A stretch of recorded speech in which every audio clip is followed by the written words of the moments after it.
په مشکات شریف کې حدیث راځي غالبا چې کتاب العلم شروع کېږي تر هغه به لږ له مخه وي. نبی علیه صلات وسلام وایي دا زما په امت کې به الله جل جلاله د هرو 100 کلو پر سر مجدد پیدا کوي.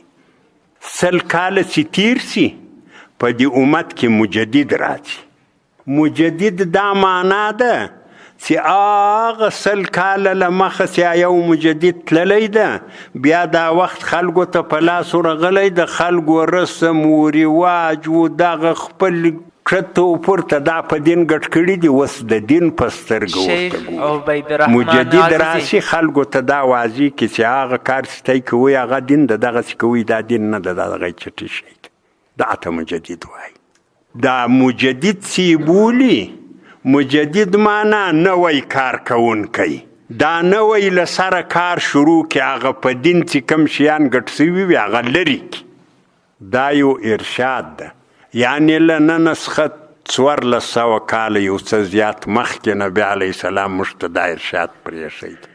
اوس خو نبي نسته چې نبي راشي دغه دین و دغه رسمونه و رواجونه سره جلا کړي، نو د هغو انبیاو پر ځای باندې الله مجدد رالیږي، مجدد پیدا کوي. مجدد کله د یو باچا په عنوان کې هم راځي.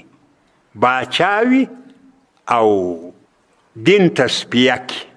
د اول قرن د اول 100 کاله پر سر باندې عمر بن عبدالعزیز مجدد راغی.